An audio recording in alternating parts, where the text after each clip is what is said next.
दर्शकवृन्द नमस्कार। यो समय हो संवादको। संवादमा आज हामी केन्द्रित हुनेछौँ राप्रपाका एकजना नेता पूर्व मन्त्री दिलनाथ गिरीसँग। नेपालको संविधानले हिन्दू राष्ट्र र राष्ट्र संस्थालाई चिन्दैन, तर हिन्दू राष्ट्र र राष्ट्र संस्था पुनर्स्थापना गर्नुपर्छ भनेर स्थापित भएको राप्रपा नेपाल त्यसका एकजना संस्थापक हुन् दिलनाथ गिरी। तर लामो यात्रामा राप्रपा नेपाल हुँदै फेरि दिलनाथ गिरी केही समय अगाडि राजेन्द्र लिङदेन नेतृत्वको राप्रपा र अहिले फेरि कमल थापा नेतृत्वको राप्रपा नेपाल हुनुभएको छ। राजनीतिमा अवसरवादको यो के नमुना हो दिलनाथ गिरीको? आउनुहोस् उहाँलाई स्वागत गर्दै सोधौँ आजको संवादमा। स्वागत छ सर। धन्यवाद श्रीजी। मैले पृष्ठभूमिमा भने दिलनाथ गिरी राजनीतिक अवसरवादको एउटा नयाँ नमुना हो। तपाईले उठाएको विषय अहिलेको सान्दर्भिक छ र सामान्य मान्छेले नबुझुन्जेलसम्म तपाईले भनेको जस्तै हो कि भन्ने मान्छेलाई एउटा शङ्का उत्पन्न हुन सक्छ। तर यसका वास्तविक भित्री रहस्य के कारणबाट त्यो परिस्थिति उत्पन्न भयो भनेर यदि हामीले बुझ्न खोज्यौँ भने दिलनाथ गिरी सही निर्णय गरेको रहेछ भन्ने अनुभव हुन्छ। तपाईले राजेन्द्र लिङदेनलाई जिताउन तन मन धन सबै लगाउनु भयो, सही हो? तपाईँ समेतको समर्थनमा राजेन्द्र लिङदेन राप्रपाको अध्यक्ष हुनुभयो। त्यति मात्रै होइन सूर्यजी, हामीले केही विगतमा राप्रपाको मात्रै नभएर सबै पार्टीहरूमा चाहिने नयाँ पुस्ताको खोजी र आवश्यकता महसुस भएको थियो। तर सबै दलहरूको परिस्थिति यस्तो थियो, कोही पनि नयाँ पुस्ताका मान्छेलाई विश्वास गर्ने र नेतृत्व हस्तान्तरण गर्ने पक्षमा कसैको पनि मनस्थिति थिएन। त्यसमा हामीले एक प्रकारको विद्रोह नै जस्तो गऱ्यौँ। हामी एउटा सिस्टममा जाउँ, नयाँ पुस्ताको मान्छेहरूले पुरानो पुस्ताको नेतृत्वले बाँचुन्जेलसम्म अथवा आर्यघाट नजाउन्जेलसम्म नेतृत्व नछोडेपछि नयाँ पुस्ताको मान्छेले आफ्नो प्रतिभा कहिले देखाउने, राष्ट्रप्रतिको उनीहरूको चाहिँ जुन किसिमको चाहिँ अमूल्य एउटा चाहिँ अपेक्षा, उनीहरूको चाहिँ चाहना हुँदो, उनीहरूको चाहिँ योजना हुन्छ होइन, त्यो किसिमको एउटा शक्ति हुन्छ नयाँ पुस्तासँग। त त्यो आफ्नो प्रतिभा देखाउने अवसर पनि नयाँ पुस्ताले नपाइकन एकैचोटि चाहिँ उनीहरू चाहिँ वृद्ध हुने स्थिति आयो। यसले गर्दा यसलाई एउटा सिस्टममा लैजाउँ, यो 2 कार्यकालभन्दा बेसी अध्यक्ष हुन नपाउने एउटा वैधानिक एउटा विधानमा व्यवस्था गरौँ र पुरानो पुस्ताको मानिसहरू चाहिँ पछाडि बसेर सहयोग गर्ने एउटा वातावरण हो भने नयाँ पुस्ताको मान्छेहरूमा र नयाँ नेतृत्व, नयाँ युवाहरूको चाहिँ राजनीतिमा सहभागिता पनि हुन्छ भन्ने उद्देश्य थियो भने त्यो आदर्शबाट त तपाईँ अहिले आफै च्युत हुनुभयो। राप्रपा नेपालको तपाईँको अहिलेको प्रवेशलाई तपाईको त्यो आदर्शले त पछ्याएन नि। राजनीति भनेको चाहिँ के हुन्छ भन्नुहुन्छ भने एउटा अनुमान हो र एउटा कल्पना हो। सबै अनुमान राजनीतिमा मिल्छ भन्ने कुरो होइन। हाम्रो अनुमान के थियो भने नयाँ पुस्ताले एउटा तरक्की गर्ला, त्यो प्रतिभा हो, त्यो जोस जाँगर, त्यो उमेरको चाहिँ हिसाब किताबबाट त्यो क्षमता देखाउने चाहिँ एउटा अवसर मिल्ला, त्यो चाहिँ जनताको विश्वास जित्न सक्ला भन्ने हाम्रो चाहिँ अनुमान थियो। त्यो अनुमानबाट हामीले नयाँ पुस्तामा जाने जमर्को गऱ्यौँ। तर प्रयोग त तपाईँको चाहिँ कस्तो भयो भनेदेखि चाहिँ हामीले बनाएको चाहिँ हामीले चाहिँ रोजेको नयाँ पुस्ताको नेतृत्व पश्चात मेची काली चाहिँ उहाँको दौडा हुँदा विभिन्न आमसभामा देखिएको जनलहर ओभारले चाहिँ एउटा सबैलाई आश्चर्यचकित बनाउने किसिमको चाहिँ देखियो। सबै दलहरूमा चाहिँ ले पनि के भन्न थाल्यो भनेदेखि के हो राप्रपा साँच्ची नै अब जनता एकलौटी आकर्षण हुन थाल्यो कि क्या हो, नयाँ नेतृत्वप्रति नै भयो कि क्या हो, अरूमा पनि त्यो प्रभाव पर्यो, अरू दलहरूमा नि नयाँ नेतृत्व आउनु पर्यो भन्ने हामीलाई पनि कार्यकर्ताहरूलाई के भने एउटा ठुलो उत्साह आयो। हाम्रो शुभेच्छकहरूमा पनि एउटा चाहिँ अब राप्रपा साँच्चै नै अब अगाडि बढ्ने भयो भन्ने एउटा चाहिँ सोच बन्यो, हामीलाई पनि उत्साही बनायो। त यो सबै परिस्थितिलाई हेर्ने र नजिकबाट पार्टीभित्रको हो कि होइन यो आकर्षण मात्र हेर्नलाई त निर्वाचन हो नि त राजनीतिक सङ्गठनको त होइन। राजनीतिक सङ्गठनको त्यो प्रक्रिया पुरा गर्नलाई पनि नजिकमा चाहिँ हामीले चाहिँ स्थानीय निर्वाचन फेस गऱ्यौँ। स्थानीय निर्वाचन हेर्दाखेरि चाहिँ परिणाम हेर्दाखेरि के देखियो भने विगतको जुन निर्वाचनको परिणाम हो त्योभन्दा कमजोर देखियो।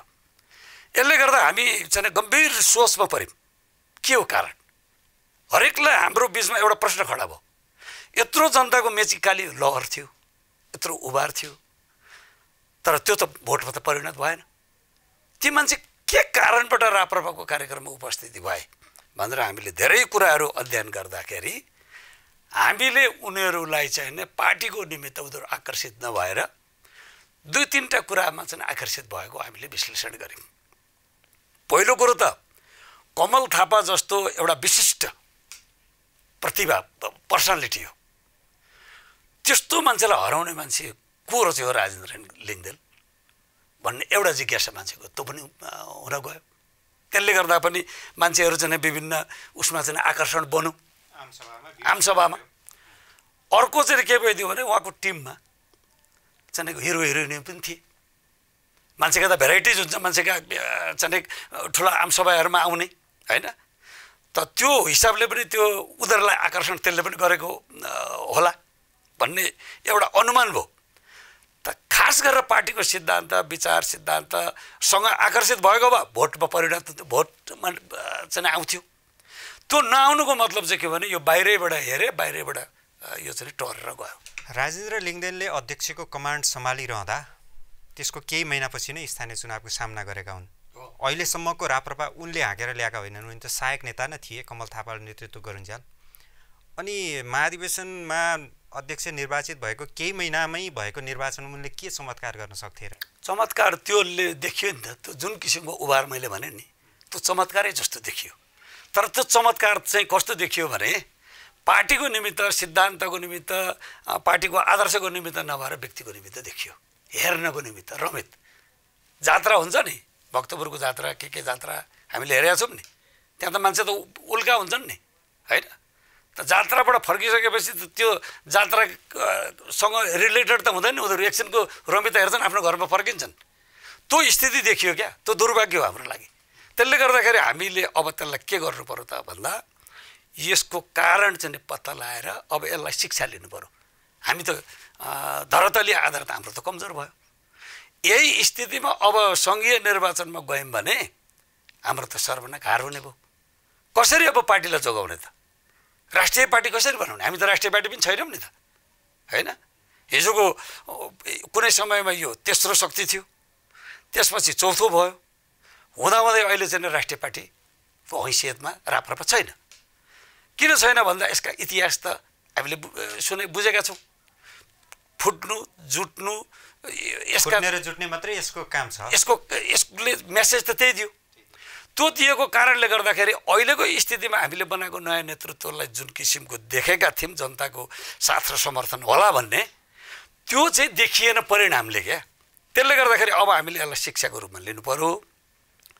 हामीले अब यदि अबको चुनाव आउनुभन्दा अगाडि सम्पूर्ण हामीबाट चाहिँ जुन विभाजित भएका समान विचार भएका सङ्घ संस्था दलहरू र व्यक्तिहरूलाई हामीले ऐक्यबद्धता गराएर अगाडि जान सकेनौँ भने हाम्रो सर्वनाश हार हुने भयो। अनि त्यसका लागि तपाईँ राप्रपामै रहेर यो अभियान चलाउन सक्नुहुन्थ्यो। राप्रपा नेपालतिर किन लाग्नुभयो? मैले राप्रपा भित्रै बसेर यो अभियानमा हामीले छलफल गऱ्यौँ है। हामीले यो छलफल गर्दाखेरि यही कुराहरू भन्यौँ, अब हामीले शीर्षस्थ नेताहरूलाई र नेतृत्व वर्गलाई अबको निमित्त आगामी चुनाव हुनुभन्दा अगाडि, अहिले त समय छ हामीसँग, अगाडि नै अब हामी यो पार्टीलाई अहिले मैले यहाँलाई निवेदन गरेको जस्तै सबै एक ठाउँमा उभिने ऐक्यबद्धता, राष्ट्रवादी शक्ति एक ठाउँमा उभिने वातावरण बनाऊँ र सबैलाई यसको ढोका चाहिँ हामी फराकिलो बनाऊँ। त्यस दिन पछाडि एउटा शक्ति हुन्छ। त्यो शक्ति आर्जन गरिसकेपछि अहिले त तपाईँको सेटिङको राजनीति छ, गठबन्धन तपाईँले बुझ्नु भएको होला होइन। पोलिटिक्सले एउटा कुरो के गर्छ भन्दाखेरि म्याथमेटिक्सले जहिलेसक्यो भने सत्यको कुरा गर्छ, असत्यको कुरा गर्दैन म्याथमेटिक्सले। 2 + 2 = 4 भन्छ है। पोलिटिकल साइन्सले के भन्छ भने 2 + 2 = कहिलेकाहीँ 5 हुन्छ है भनेर भन्छ। यो पोलिटिक्स र चाहिँ म्याथमेटिक्समा यति फरक छ। अब अहिलेको पोलिटिकल साइन्सले के भनौँ भनेदेखि चाहिँ यो होइन होइन तपाईँले नघुमाइकन भन्नुपर्दा राजेन्द्र लिङ्गदेन भन्दा कमल थापा नै राप्रपाको अध्यक्ष भएको राम्रो भनेर तपाईँ यता जानुभएको हो। दुईटा पार्टी एकीकृत गरौँ न। त्यो होइन, मेरो कुरा सुन्नुहोस् न। अब अहिलेको जुन गठबन्धन छ, फरक विचार, फरक मान्यता, फरक ध्रुवका मानिसहरू एक ठाउँमा आएका छन्। 5 दलको गठबन्धन भनेको त्यहाँ कसैसँग सिद्धान्त मिल्दैन होइन। दलीय व्यवस्था लक्ष्य मिल्छ नि त उनीहरूको। कहिले चाहिँ त्यो लक्ष्य मिल्दा एउटै बनाए भएन नि त पार्टी। किन 4-5 वटा गणतन्त्र यो संविधानको रक्षा गर्न संसारमा एउटा यस्तो उदाहरण पनि तपाईँ दिन सक्नुहुन्न कि गणतन्त्र भनेको चाहिँ फरक विचार र मान्यता बस्ने मान्छेहरूको एउटै विचार र एउटै पार्टी भएर हिँड्ने भन्ने कुरो हुँदैन होइन। देश बनाउनको निमित्त नभएर यो आफू जसरी भए पनि चुनाव जित्ने रणनीति अन्तर्गत भएको हो। यो ठिक छ, गठबन्धनतिर नजाउँ, राप्रपामै फर्क्यौँ न सर। त्यसले गर्दाखेरि यसलाई यसो हेर्दाखेरि मैले भनेको नि तपाईँलाई एउटा उदाहरण दिँदाखेरि मैले भनेको कि त्यसले गर्दाखेरि त्यो गठबन्धन भनेको चाहिँ के हो भने त्यो चाहिँ तपाईँलाई मैले भन्न खोजेको पोलिटिकल साइन्सले 2+2 = 5 गर्यो, त्यहाँ प्रमाणित गरिदियो भन्न खोजेको मैले। अब तपाईँको राप्रपाबाट राप्रपा नेपालको सिफ्ट यो पोलिटिकल साइन्समा कसरी काम लाग्छ त? अब काम यसरी लाग्छ, मैले अघि भने नि यो व्यापक राष्ट्रवादी शक्तिलाई एक ठाउँमा ल्याउनको निमित्त यो सेटिङको राजनीति, मैले त्यो सेटिङ भनेको 5 दलको एउटा गठबन्धन भयो नि त, मिलेर चुनाव लड्ने भए। मिलेर चुनाव लडेका ठाउँमा तपाईँको अर्को पनि एमाले पनि मिलेर चुनाव लड्दैछ। एमाले बलियो छ भनेर उसको विरुद्धमा चाहिँ नै 5 दलको गठबन्धन भएको छ भनेपछि त एमाले बलियो रहेछ भन्ने कुरो एकान्तर त्यसै पनि बुझ्न सकिन्छ।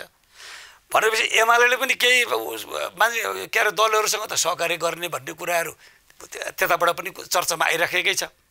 त्यो यो दुईटैको यो किसिमको सेटिङको राजनीतिमा राप्रपा जस्तो अहिलेको स्थितिमा जुन हाम्रो चाहिँ स्थानीय निर्वाचनको परिणाम देखियो, अब सङ्घीय निर्वाचनको परिणाममा चाहिँ हामी एक्लै गरेर त चुनाव जित्न सकिँदैन।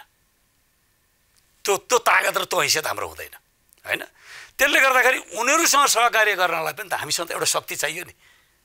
हामीले सहयोग गर्दाखेरि र हामीले असहयोग गर्दाखेरि उनीहरूलाई नोक्सान पुर्याउन सक्छ भन्ने भयो भने ठुला पार्टीहरूले हामीसँग सहयोग गर्छन्, सहयोग माग्छन् भनेको। कमल थापालाई फेरि राप्रपामा फर्काउन तपाईँ यता लाग्नु भएको हो? कमल थापा भनेको चाहिँ नि कमल थापालाई म अहिले पनि गलत भन्दिनँ। कमल थापाले यो पार्टीको निमित्त चाहिँ नि निर्माण गर्ने र यो पार्टीको यो हैसियत यो चौथो शक्तिकोमा स्थापित गर्ने मान्छे कमल थापा हो।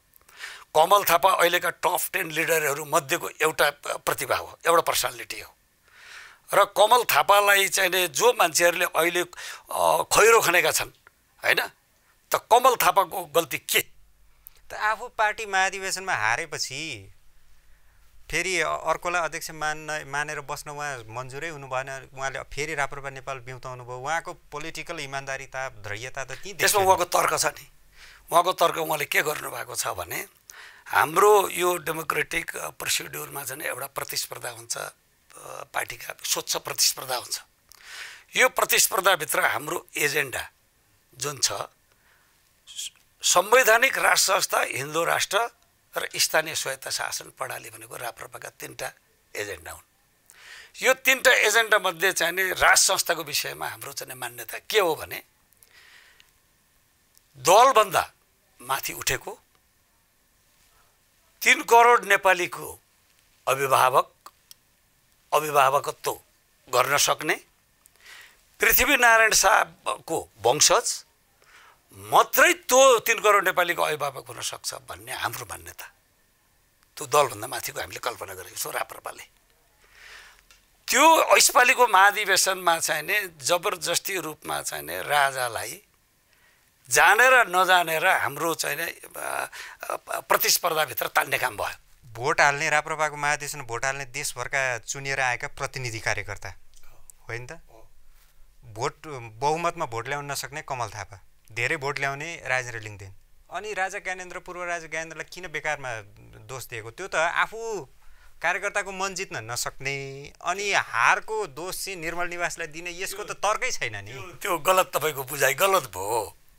मैले जुन कुरो भने ज्ञानेन्द्र शाहले आएर भिरकुटमण्डलमा भोट हाले हो। ज्ञानेन्द्र शाहको कुरा छैन यहाँ। ज्ञानेन्द्र शाहलाई यहाँ ल्याउने काम चाहिँ जुन ढङ्गबाट चाहिँ नि जसरी चाहिँ राजाका पूर्व सचिवहरू त्यहाँ आएर भोट हालेका थिए त। सुन्नुहोस् न, अब यो एउटा उहाँको दाबी के रह्यो भने राजेन्द्र लिङ्गदेल र चाहिँ कमल थापा जो चुनाव लडेर हार्छन् जित्छन् कार्यकर्ताको बिचमा चाहिँ त्यसको निर्णय भइहाल्छ हैन। महाधिवेशनले गर्यो पक्षमा गर्यो। म त त्यसको अभियानको चाहिँ अभियान हुँ, मलाई थाहा छ नि त हैन। तर जुन ढङ्गबाट कमलजीको तर्क छ जसरी राजालाई यसमा चाहिँ इन्भल्भ गराउने कोसिस गरियो, त्यो कोसिस गरिसकेपछि अब नेपालमा राप्रपाको राजा बनाउने हो भने अब यो चाहिँ कहिल्यै पनि नेपाल अधिराज्यको राजा हुन सक्दैन है। किनभने राजा त एउटा पार्टीको राजा, अहिले हामीले जुन पार्टीको प्रतिनिधित्व गरेका चाहिँ राष्ट्रपति स्वतन्त्र हुन सकेनन्, पार्टीप्रति लोयल भए। त्यसो हुँदाखेरि पार्टी भन्दा माथि उठेको चाहिँ संस्था चाहिन्छ, त्यो संस्था मात्रै नेपालको राजा हुन्छ भन्ने मान्यतालाई चाहिँ जबरजस्ती पार्टीभित्र ल्याइयो। त्यो त कमल थापाको मनोगत विश्लेषण भयो, त्यो कुरालाई त उहाँले पुष्टि गर्न सक्नु भएन नि। पुष्टि भयो त कसरी? उहाँले पार्टी छोडेर हिँड्नुभयो, आफैले दाबी गर्नुभयो, आफैले आरोप लाउनु, आफैले फैसला। उहाँले के गर्नुभयो भनेदेखि उहाँले अब यस प्रकारबाट यो पार्टीलाई चाहिँ जबरजस्ती राजालाई अब फेरि नेपालको राजा हुन सक्ने अवस्थाबाट वञ्चित गरिन्छ भने यो पार्टीमा बस्ने औचित्य सिद्धियो भनेर उहाँ चाहिँ हिँडे हो। उहाँले पार्टी फुटाएको होइन, भन्नु परिहाल्यो नि होइन। त्यसले गर्दा सुन्नुहोस् न, यो अहिलेको सन्दर्भमा चाहिँ यो गम्भीर विषय हो, यो अत्यन्तै गम्भीर विषय हो। यो कमल थापाले पनि जुन ढङ्गको काम कारबाही गरेर त्यहाँ पुग्नुभयो त्यो पनि गलत छ। जुन ढङ्गबाट कमल थापालाई त्यहाँ पुर्याउने काम जसले गर्यो त्यो पनि गलत छ। दुईटैले आफ्नो गल्ती सुधारेर चाहिँ त्यसलाई करेक्सन गर्नुपर्छ, मेरो आफ्नो मान्यता। त्यो ढङ्गबाट मात्रै त्यसका लागि त तपाईँ राप्रपामा पनि नबस्ने, राप्रपा नेपालमा नबस्ने, बिचमा बसेर रेफ्रीको भूमिका खेल्नुपर्ने, अनि आफै कमल थापाको पार्टीमा हिजो मात्रै प्रवेश गर्नु भएको छ।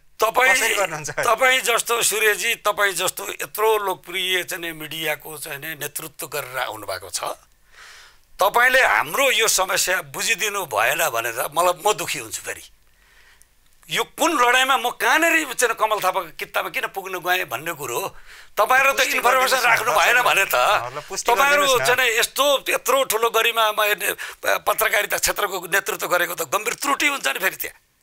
पुष्टि गर्ने दर्शकलाई हो, मैले के एक नम्बर किन जानु? एक नम्बर सुन्नुहोस्, मैले चाहिँ के गरेको थिएँ भनेदेखि अघि मैले जुन कुरो मैले तपाईँलाई विश्लेषण गरेँ, अहिलेको वर्तमान अवस्था हामी राष्ट्रिय पार्टी छैनौँ। जनताले हामीलाई पत्याइराखेको अवस्था छैन। पार्टी कसरी हुन्छ त? राष्ट्रिय पार्टी चुनावमा आउनु पर्यो, एकजना मान्छे अनिवार्य रूपमा के अरे प्रत्यक्षमा जित्नु पर्यो, अनि हो त्यसका लागि 3% हामीले पुर्याउनु पर्यो। छोडेर चाहिँ कसरी सम्भव हुन्छ? अब सम्भव हुन्छ। कसरी सम्भव हुन्छ भने हामी त एउटा अभियानमा छौँ। अभियान कस्तो अभियानमा छौँ भने सबै अहिले मैले भनिनँ राष्ट्रवादी शक्ति एक ठाउँमा आउनुपर्छ। त्यो एक ठाउँमा आउनको निमित्त सबैले आफू स्वार्थभन्दा माथि उठ्नु पर्यो। सबैले यो पार्टीलाई राष्ट्रिय पार्टी बनाउनुको निमित्त त्यो त्याग र तपस्या गर्नु पर्यो। त्यो एकजुट ल्याउने काम चाहिँ चुनावभन्दा अगाडि नै यो सम्पन्न गर्नुपर्छ भन्ने अभियानमा हामी जुटेका छौँ। भनेको अब तपाईँ यहाँ सुन्नुहोस्, राप्रपा नेपाल र राप्रपालाई फेरि एकताबद्ध बनाउने सबै राप्रपा, कमल थापा लगायत रविन्द्र मिश्रहरू जस्ता चाहिँ जो एक समयमा गणतन्त्रको निमित्त चाहिँ आफूले चाहिँ एउटा महत्त्वपूर्ण भूमिका निर्वाह गरेका व्यक्तिहरू, त्यो चाहिँ प्रतिभाहरू पनि अहिले यो मुलुकमा चाहिने गणतन्त्रबाट होइन संवैधानिक राष्ट्र संस्था र हिन्दू राष्ट्रको मान्यताबाट मात्रै यो राष्ट्र जोगिन सक्छ भन्ने अवस्थामा उहाँहरू पनि आइपुग्नु भएको छ। यस्तै किसिमबाट उहाँको पार्टी पनि त शानदार 0 सिट जितेर अनि नैतिकताका आधारमा पार्टी छोडेर हिँड्नु भएको हो। रविन्द्र मिश्र कुन जनमत देखिया छ र उहाँसँग मिल्नुहुन्छ? तपाईँको एउटा कुरो के भन्नुहुन्छ भनेदेखि चाहिँ यो अहिलेको जुन किसिमको परिस्थिति छ, पोलिटिकल परिस्थिति, यो पोलिटिक्स भनेको कुरो एउटा अनुमान हो, अनुमान गर्न सकिने हो। यसो गर्दा राम्रो हुन्छ कि भन्ने अनुमान मात्रै हो, होइन? सबैले अनुमान गरेका र सबैले चाहेको कुरो सबै पुरा हुँदैन। घटनाक्रमले जसले विश्वास दिलाउन सक्यो र जनताले जसलाई विश्वास गरे त्यसले मात्रै परिणाम दिने हो। अहिले उहाँले तपाईँको राष्ट्रवादी शक्तिको नयाँ एकता अभियानमा अब को सामेल हुने? त्यहाँ राजेन्द्र लिङ्गदेन र कमल थापा एक हुनु पर्यो, नम्बर 1। रविन्द्र मिश्र थपिने भए अरू को मिल्छन् त? केशर विष्ट हुनुहुन्छ, हैन? नयाँ शक्ति हुनुहुन्छ। उहाँहरू पनि संवैधानिक राष्ट्र संस्था र हिन्दू राष्ट्रको पक्षकै हो। हिन्दू राष्ट्र र संवैधानिक राष्ट्र संस्थाको पक्षमा तमाम बुद्धिजीवीहरू पनि छन्, स्वतन्त्र रूपमा पनि छन्। अनि यो सबै काम गर्न त धवल शमशेर नेतृत्वको कमिटीले राप्रपाबाटै अभियान चलाइरहेको थियो, वार्ता गरिरहेको थियो नि, थिएन सर? त्यो उनीहरूले असफल भएर विघटन गरेको कुरो तपाईँहरूलाई इन्फर्मेसन छैन? उहाँहरूले चाहिँ नि त्यसमा असफल हुनुभयो, रविन्द्र मिश्रसँग वार्ता राप्रपामै बसेर त्यसको नेतृत्व तपाईँले गरे भए हुँदैन थियो? यो राप्रपामै गर्नको निमित्त त्यही त मैले तपाईँलाई अघि तपाईँको ध्यान आकर्षण गराउन खोजेँ। हामी किन निक्लिनुपर्ने व्यवस्था र बाध्यता भयो भन्ने कुरो मलाई प्रश्नै सोध्नु भएन तपाईँले, होइन?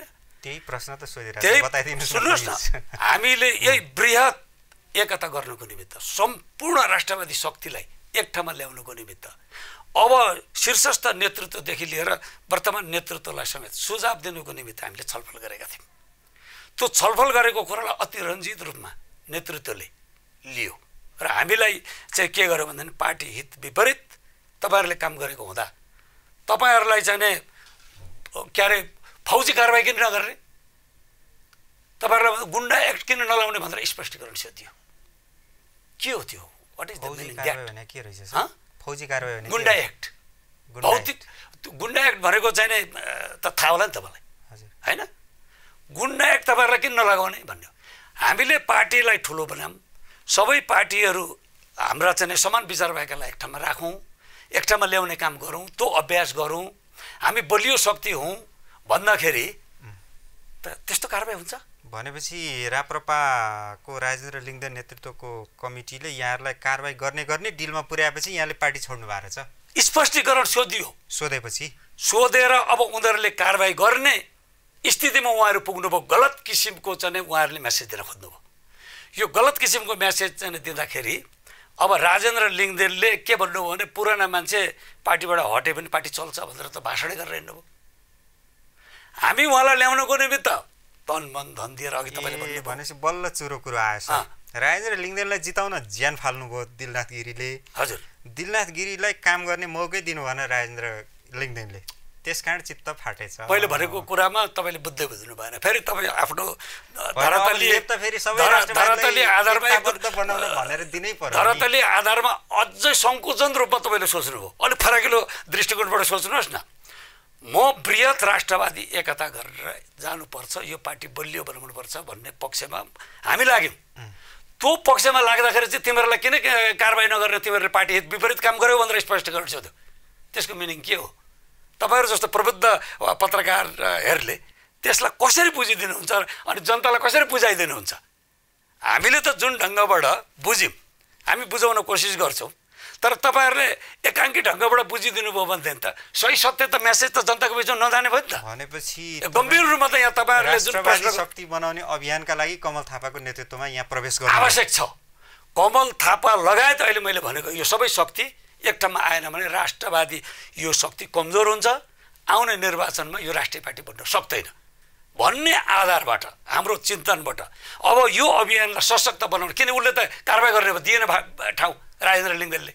त्यसो त कमल थापालाई चाहिँ नै राजा, संवैधानिक राजा भन्दा टाढा पुगेको मान्छेलाई पनि हामीले संविधानको दायराभित्र राज संस्थालाई चाहिँ स्वीकार गर्नुपर्छ भन्ने कुरामा सहमति गराएर यो अभियानलाई अगाडि बढाउने कुरामा चाहिँ हामी अगाडि जाने एउटा बाटो खोलेको छ।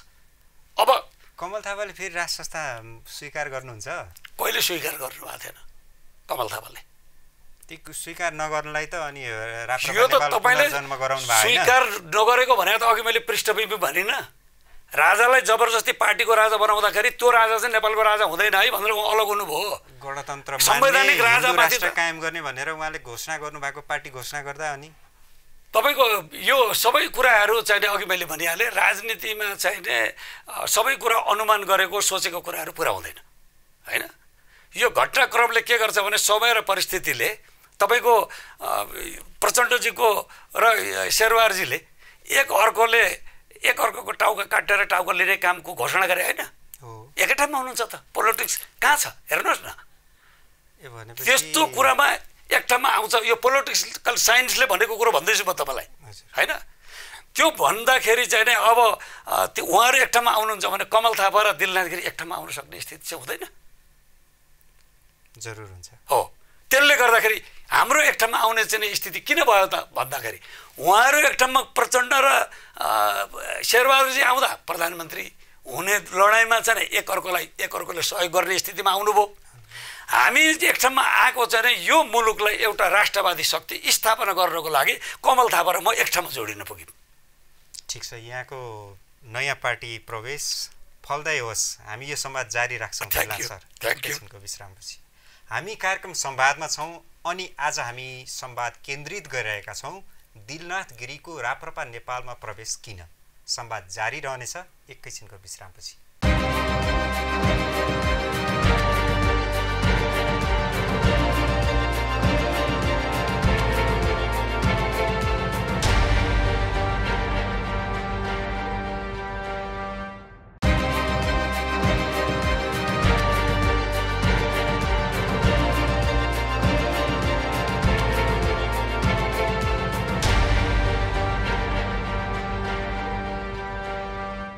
विश्रामपछि पुनः स्वागत छ दिल सर।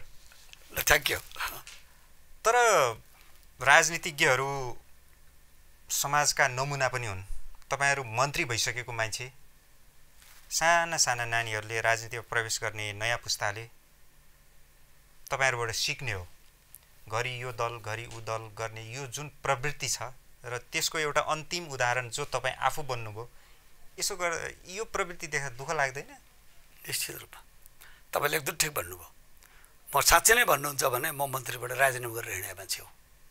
73-74मा 74मा चाहिँ 74मा है मैले राजीनामा गरेर हिँडेको हुँ। त्यति बेला पनि मैले हाम्रो अध्यक्षज्यूको कार्यशैलीसँग मैले विमति राखेँ। अध्यक्षज्यू भनेको कमल थापा नै हुनुहुन्थ्यो त्यतिखेर। विमति राखेर हिँडेकै हो होइन।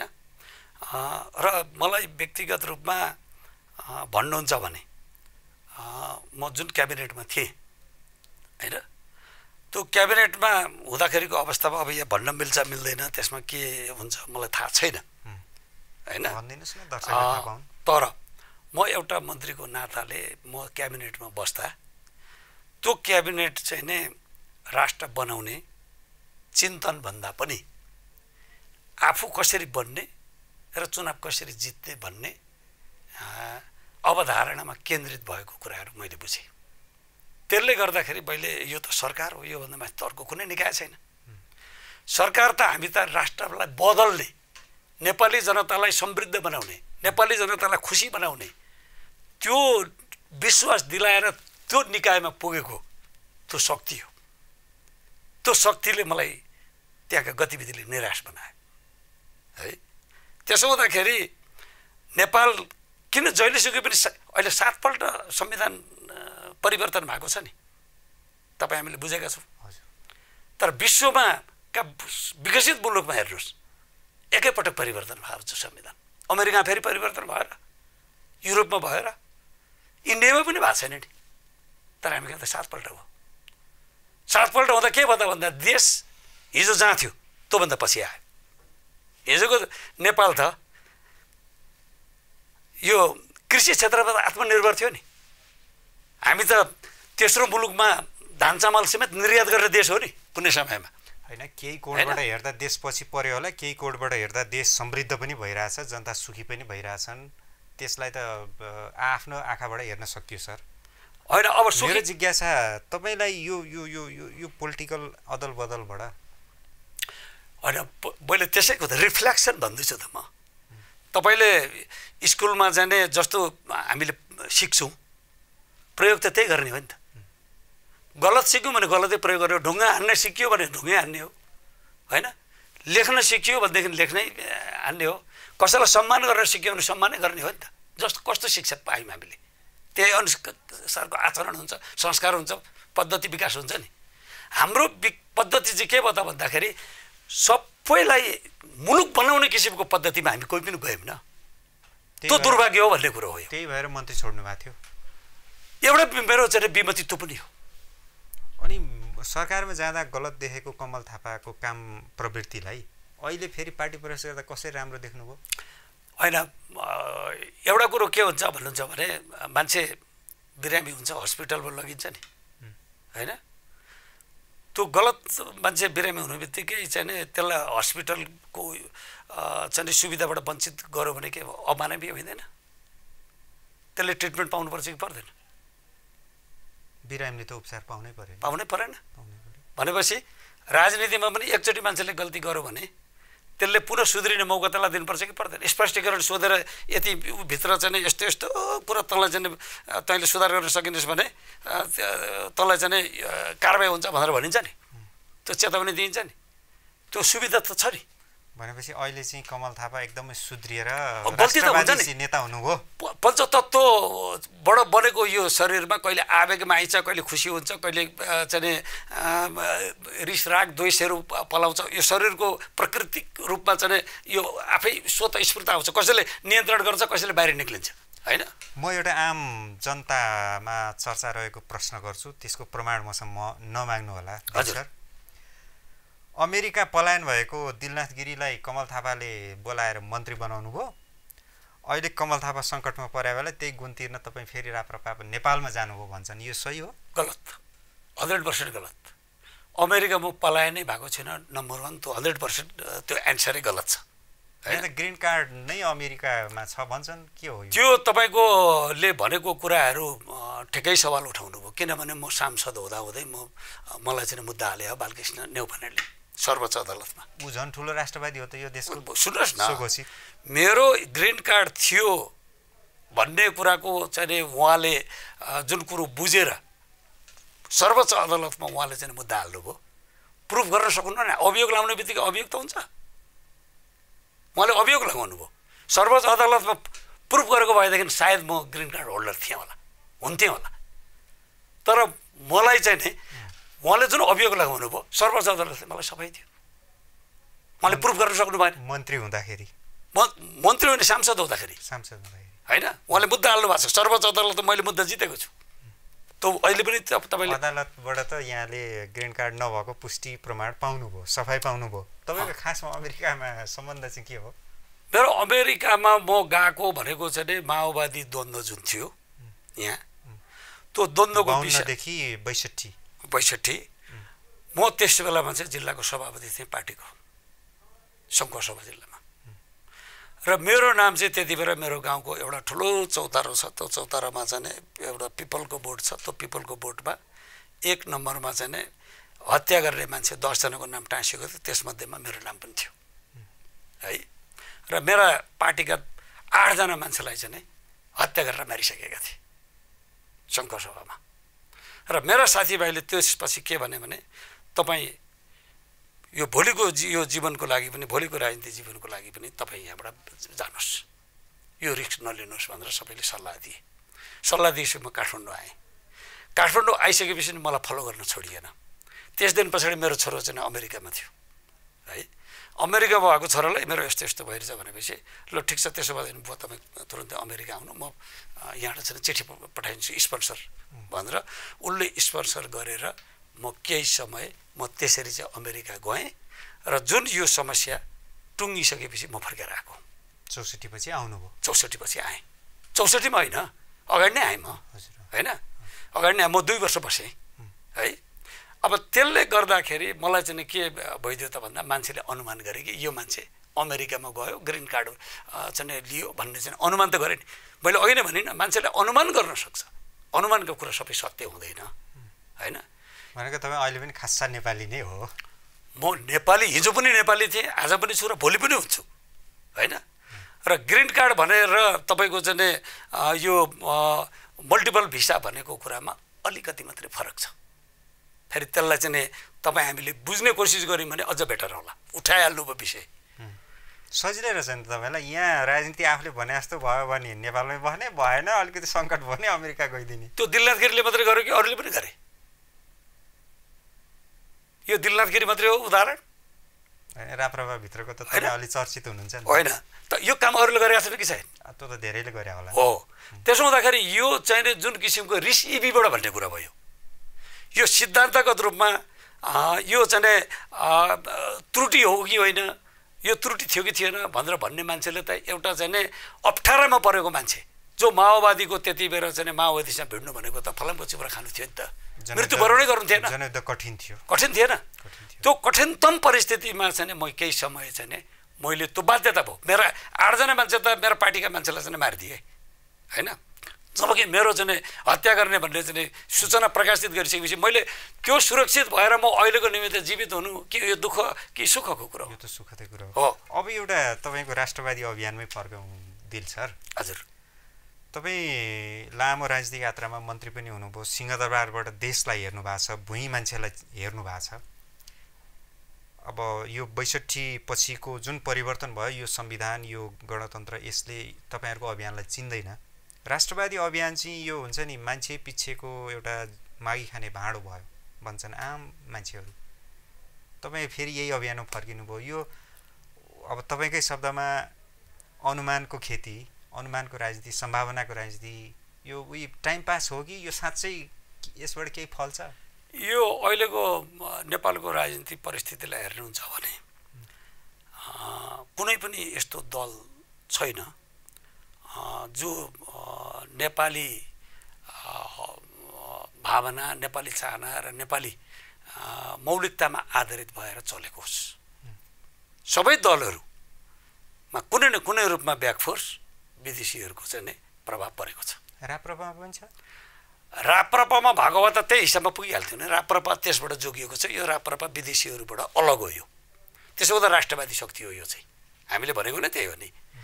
अरूमा चाहिँ त्यो के भने हामीले भनिरहनै पर्दैन। विदेशीहरूले बकबक गरिरहेका छन् नि, जति बग्नुपर्ने गरे त। प्रचण्डजीलाई इन्डियन आर्मीको चाहिँ जर्नलले उहाँलाई हामीले चाहिँ ट्रेनिङ दियौँ, यत्रो ठुलो चाहिँ राज संस्थालाई को चाहिँ अन्त्य गरायौँ, धर्मको चाहिँ सत्यानाश गरायौँ।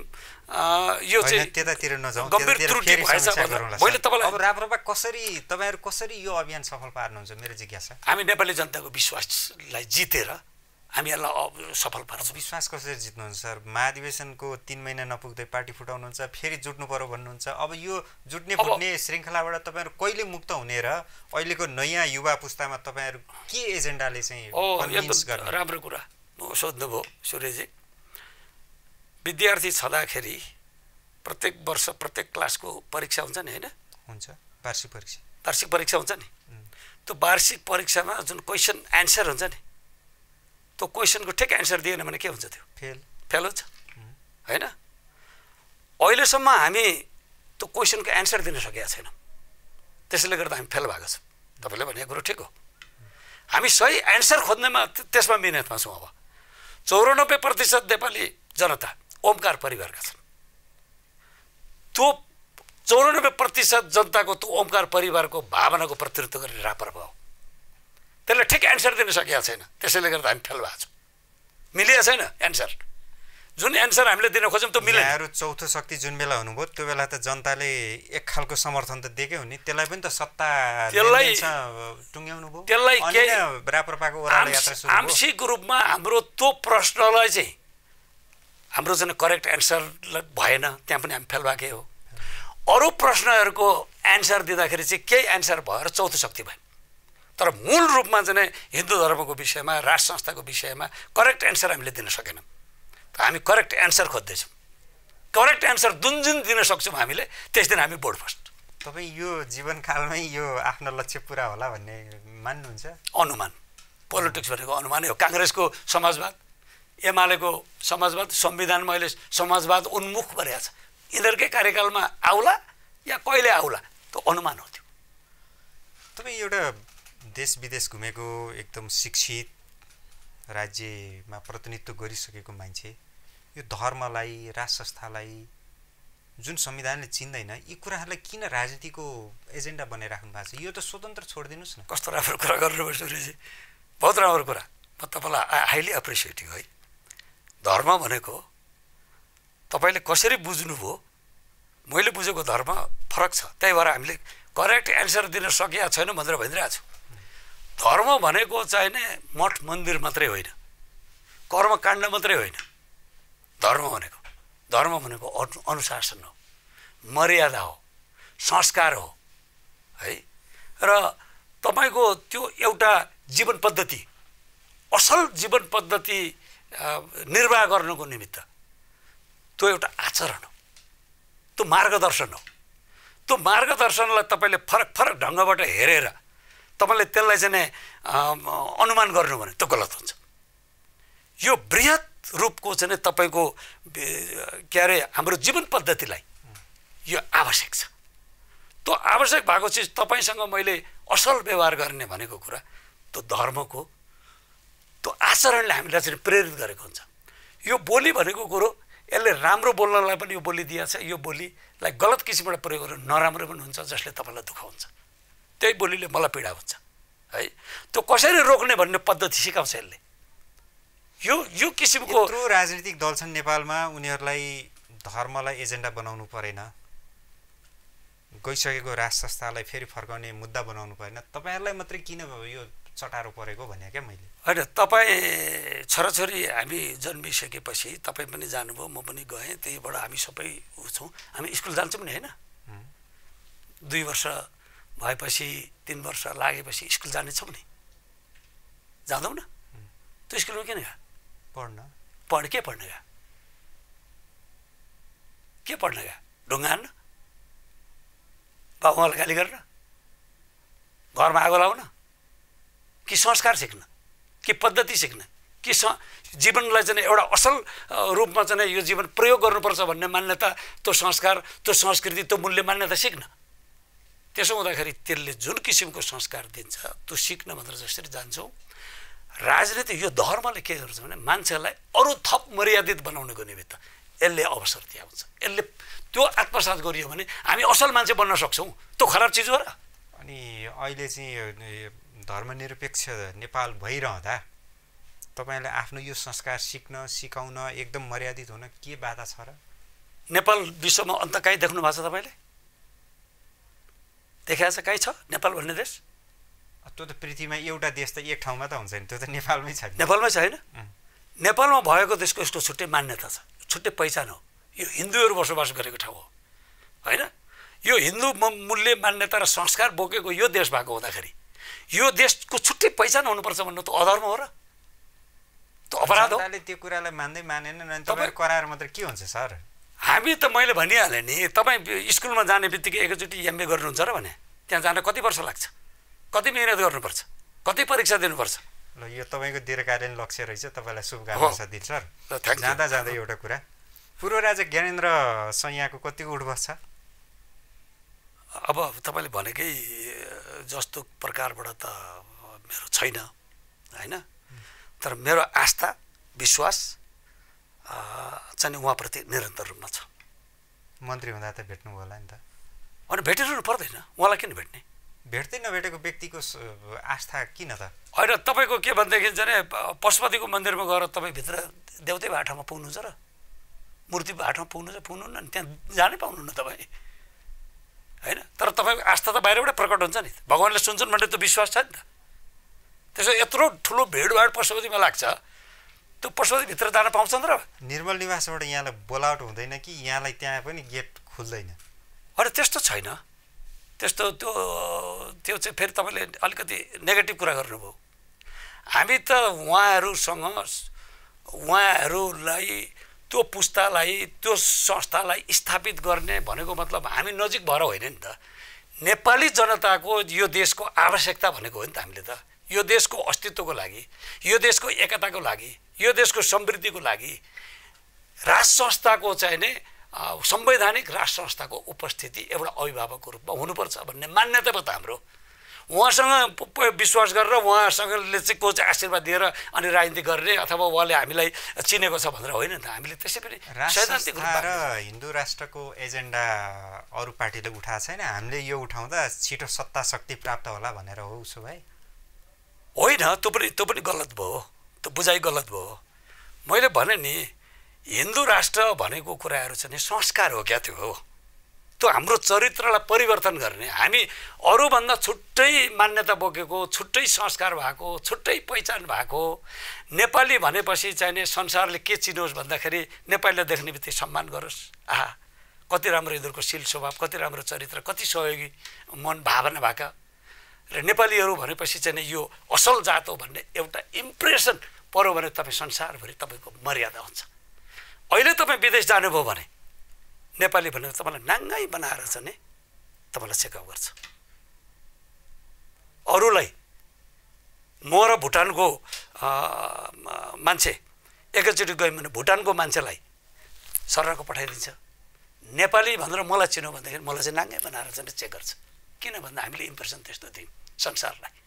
त्यसको बदलामा हामी चाहिँले दिन खोजेको कुरो के भने अहिले सेतो छाला भन्ने बित्तिकै जुन मान्छेहरू प्रभावित हुन्छन् उनीहरू चाहिँ यो ठुलो विद्वान होला, ठुलो एउटा यो चाहिँ एउटा जादु गर्ने होला, यो त छुट्टै मान्छे माथिबाटै आएको होला भन्ने चाहिँ संस्कार छ नि त अहिले। त्यस्तै प्रकारबाट नेपाली भनेपछि छुट्टै पहिचान संसारले मर्यादा गर्ने त्यो होस् भन्ने चाहना हो हाम्रो र त्यो चाहिँ यो हिन्दू धर्मले दिन्छ है। त्यो बाटो चाहिँ त्यसले खोल्छ भनेको हो। तपाईँको पवित्र उद्देश्यमा मेरो विमति रहेन सर। हजुर, पूर्व राजा ज्ञानेन्द्र स्वयंलाई चाहिँ म पुनर्स्थापित हुन्छु फेरि मुलुकमा भन्ने लाग्दो हो? होइन, अब त्यो लाग्ने नलाग्ने कुरा उहाँको विषय हो। त्यो हाम्रो चाहिँ के भने यो नेपालको भविष्यको लागि नेपालमा राष्ट्र संस्था चाहिन्छ भन्ने हो। उहाँलाई नै पो म पुनर्स्थापित हुन्न भन्ने छ कि? अनि तपाईँहरू यो त अनुमानकै भरमा त्यही त राष्ट्र संस्था मागिराख्नु भएको रहेछ। तपाईँ हामीले यो कुरो मैले बुझाउन सकिनँ होला, त्यसको निमित्त म आफैलाई दुःखी ठान्छु। हामी हिँडेको भनेको ज्ञानेन्द्र शाहलाई स्थापित गर्न होइन भनेको तपाईँहरूले गलत बुझ्दै हुनुहुन्छ। हामी भनेको दलभन्दा माथिको 3 करोड नेपालीको अभिभावक पृथ्वीनारायणको सन्तान वंशज चाहिँ नेपाली जनताको अभिभावक हुन सक्छ है। त्यसको आवश्यकता छ यो मुलुक जोगाउनलाई भनेको पो त हामीले। त्यही निर्मल निवासमा बस्ने ज्ञानेन्द्रको सन्तति नै कोही रहे। पनि हुन सक्छ, अर्को पनि हुन सक्छ, उसको छोरो पनि होला सक्ला, नाति पनि होला सक्ला, के होला नि त हैन। त्यो चाहिँ वंशजभित्र को पर्छ त्यो समयले भोलि बताउला। तर हामी के भने राजा ज्ञानेन्द्रसँग साँठगाँठ गरेर म नजिक भएर भोलि राष्ट्र संस्था आयो भने मैले चाहिँ ठुलो मेरो इच्छा पूर्ति होला भन्ने त्यो उद्देश्यबाट भएको होइन। दिलनाथ गिरीको छोरो अमेरिकाबाट नेपाल आएर राजनीतिमा आम जनताको मन जित्न सक्यो भने राष्ट्रपति हुने अवसर छ। अनि किन ज्ञानेन्द्रको नाति ज्ञानेन्द्र खोज्न जानु पर्यो यहाँहरूले अहिले? त्यो तपाईँको भोलि मेरो छोरो आएर यहाँको राष्ट्रपति भयो भने राप्रपाको चाहिँ नेता दिलनाथ गिरीको छोरो भनेपछि राप्रपासँग जोडिन्छ। राप्रपासँग जोडिने मान्छेले कुनै न कुनै रूपमा राप्रपालाई उसले चाहिँ सफ्ट गरेर हेर्नुपर्छ। त्यो हेर्नु भनेको पक्षपात हो। त्यसले गर्दाखेरि त्यो दलभन्दा माथिको हुनुपर्छ भन्ने हाम्रो कुरा हो।